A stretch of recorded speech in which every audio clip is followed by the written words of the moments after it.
Bonjour, chère famille vertueuse de l'école de mariage. Je viens ce matin poursuivre ce que nous avions commencé concernant la valeur et la sacralité du mariage. Pour ceux qui ne me connaissent pas, je suis Madame Meledj Florentine de l'ONG Foyer en Paix. Je gère l'école de mariage. L'ONG Foyer en Paix s'occupe de l'harmonie au sein de la cellule familiale et elle encadre les enfants et adolescents victimes de séparation des parents, bien sûr. Et la dernière fois, au sujet de la valeur et la sacralité du mariage, nous avons dit que le mariage a de la valeur aux yeux de Dieu. À travers toute la Bible, on constate au début, par l'institution du ministère lui-même, à travers la création d'Ève auprès d'Adam, au début de la Bible, donc dans la Genèse, et puis en considérant l'Évangile comme étant le milieu de la Bible, on va dire que là-bas aussi, c'est aux noces de Cana que le Seigneur a fait son premier miracle en transformant l'eau en vin. Et on va voir que à la fin de la Bible aussi, on nous parle, l'Apocalypse nous parle des noces de l'agneau. Donc, c'est comme si on avait le mariage au début, au milieu et à la fin de la Bible. Du coup, on ne peut pas dire que ce n'est pas important. Et d'ailleurs, en parcourant la Bible tout entière, c'est à tous les niveaux qu'il y a eu mariage. Par exemple, on ne parle pas précisément du mariage d'Abraham et Sarah, mais on sait quand même que le premier fils d'Abraham, ce n'est pas Isaac, c'est Ismaël avec Agar, l'enfant qu'il a eu avec Agar, l'Égyptienne. Mais il s'est trouvé que Dieu a voulu que son alliance avec Abraham soit tissée à partir d'Isaac, qui est le fruit de son mariage avec Sarah. Parce qu'avec Agar, c'était juste un petit moment d'égarement qui a donné cet enfant. Et aussi, on va voir que Rebecca s'est mariée à Isaac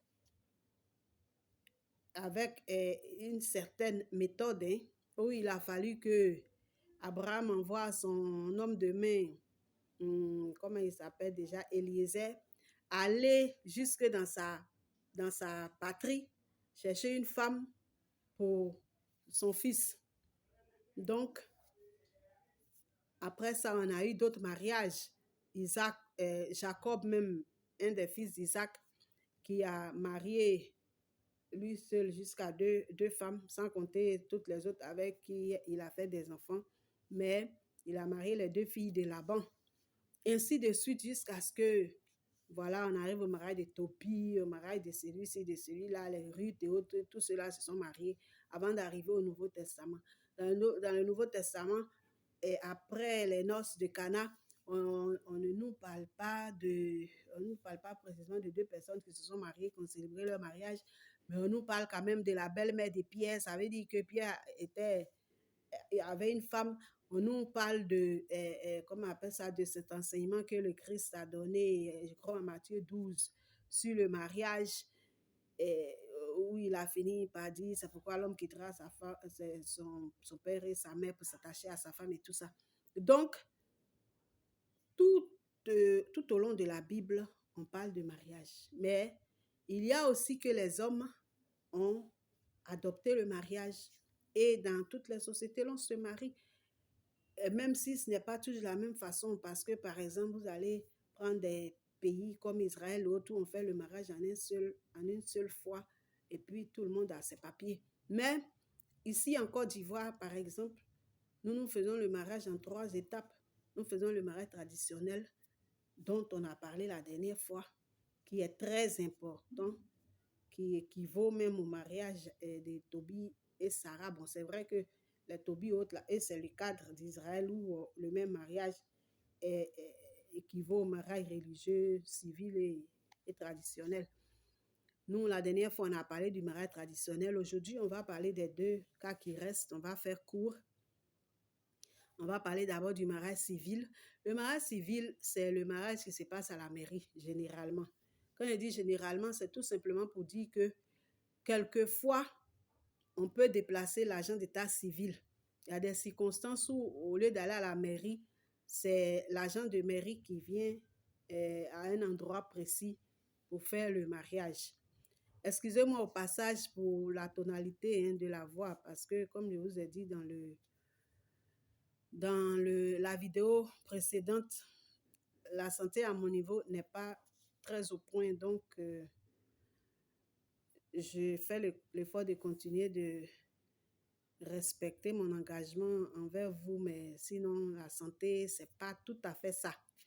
Donc, j'espère que vos appareils, la qualité de vos appareils va vous permettre de bien entendre ce que j'ai dit, parce que, compte tenu de ce que j'ai comme maladie, je n'arrive pas à parler à voix bien haute.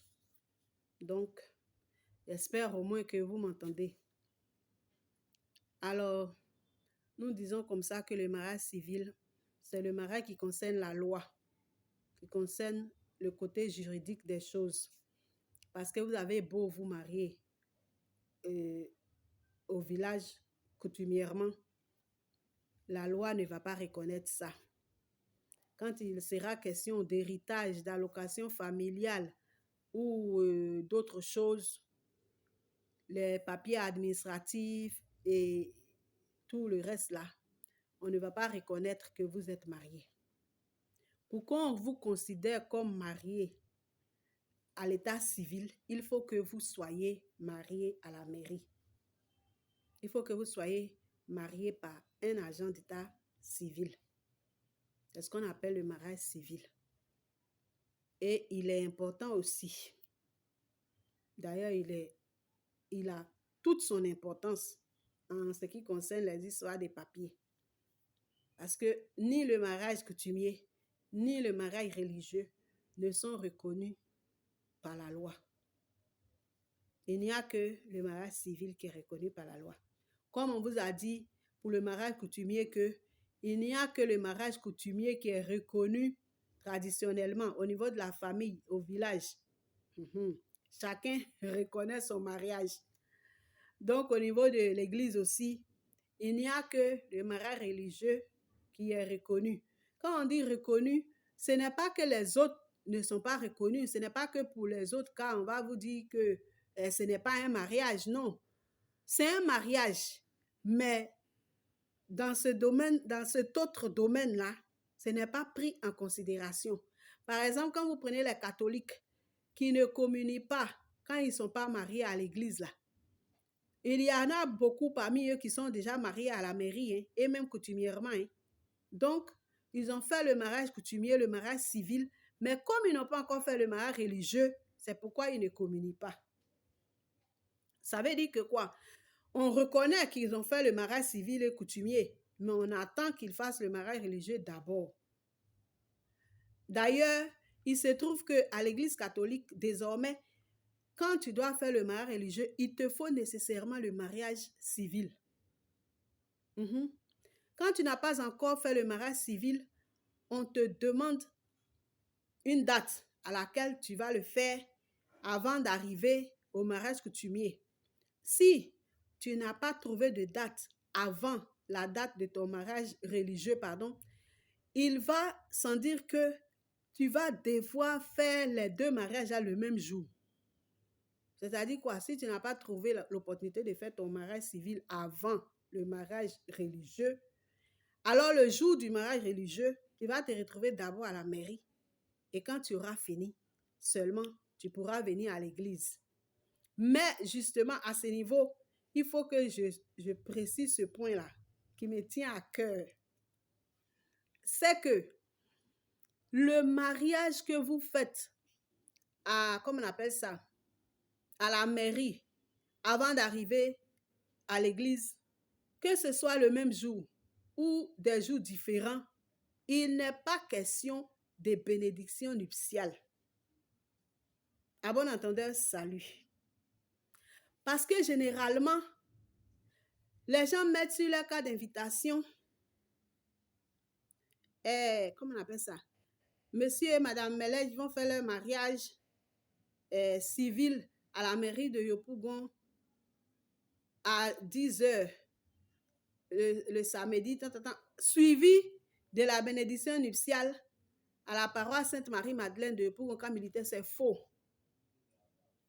C'est faux parce que ce qui va se passer à la paroisse Sainte-Marie-Madeleine de Yopougon camp militaire, là, ce n'est pas la bénédiction nuptiale de votre mariage civil. C'est un mariage à part entière, un autre mariage, le mariage religieux qui aura lieu là-bas. Et la bénédiction nuptiale ne fait même pas partie des étapes du mariage. Les étapes officielles du mariage, c'est l'échange de consentement et la consommation du mariage. L'échange de consentement qui se passe entre les deux époux, monsieur et madame, celui-là dit, veux-tu, on dit ton nom, Florence, veux-tu me prendre pour époux? L'autre répond oui, je te reçois comme époux pour t'aimer fidèlement dans la santé et la maladie, dans le bonheur et les épreuves, jusqu'à ce que la mort nous sépare. Bon, à peu près quelque chose comme ça. Qu'on se dit l'un à l'autre là. C'est ça le mariage religieux. Et c'est pourquoi on dit à l'Église catholique que le mariage religieux, c'est entre les époux que le mariage se célèbre. Ce sont les époux eux-mêmes qui se prennent en mariage. Ce n'est pas le prêtre qui les marie. Parce que ce n'est pas le prêtre qui va demander, veux-tu prendre celui-là pour époux? Non, c'est toi-même qui as dit à ton mari, je te prends comme époux et moi-même, je me donne à toi. Donc, c'est les époux entre eux qui se marient. Et puis maintenant, c'est à la fin que le prêtre leur donne la bénédiction. Et la bénédiction qu'on leur donne là, c'est une bénédiction comme toute autre. C'est une bénédiction comme quand vous demandez une messe le jour de votre anniversaire de naissance ou de baptême, et puis on vous bénit là, c'est tout. C'est une bénédiction comme quand vous avez fini de faire le deuil de quelqu'un, vous venez pour la levée de deuil, on vous bénit, c'est tout. C'est une bénédiction comme quand vous venez présenter un bébé, parce que vous avez accouché, que 3 mois après, vous venez présenter l'enfant à l'église, on vous bénit là, c'est tout. On a ajouté le mot nuptial parce que ça vient de noces. C'est la bénédiction le jour de votre noce. C'est pourquoi on appelle bénédiction nuptiale. Le nom est chic. C'est pas pour ça que ça va remplacer tout le mariage. C'est pas parce que l'appellation fait beau que ça va remplacer la chose elle-même qui est plus grande que la bénédiction. Le mariage religieux, ce n'est pas la bénédiction nuptiale.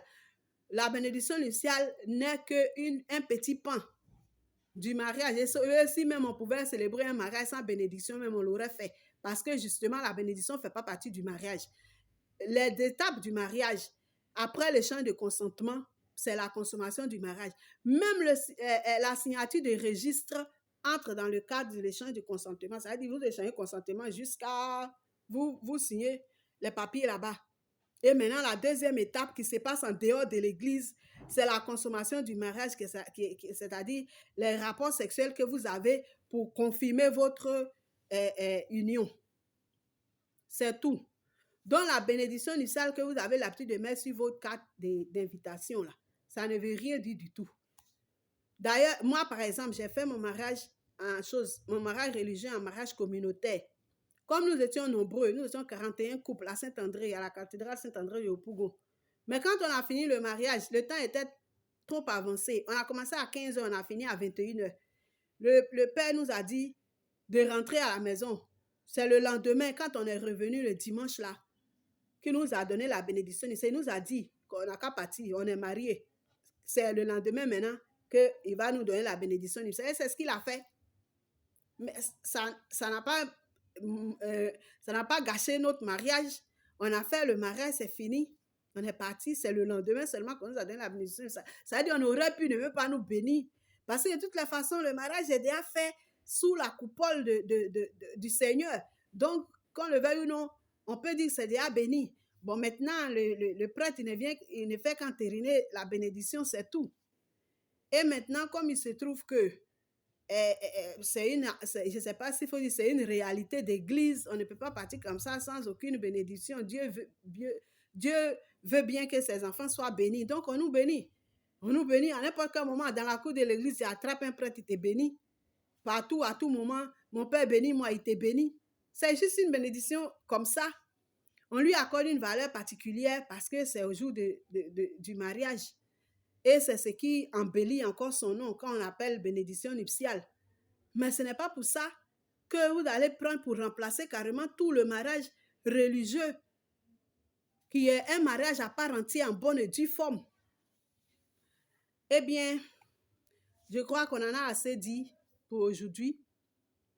On va s'arrêter là. Et je vais remercier encore tous ceux qui continuent de partager nos vidéos et de s'abonner à notre chaîne. Et puis, priez que Dieu vous garde jusqu'à ce qu'on se revoie encore. Et au passage, priez aussi pour moi parce que j'ai besoin de vos prières aussi. Ah ben oui, qui n'en a pas besoin? Une seule prière, ça va, mais plusieurs prières, c'est encore mieux. Donc, je compte sur vos prières et à nous revoir.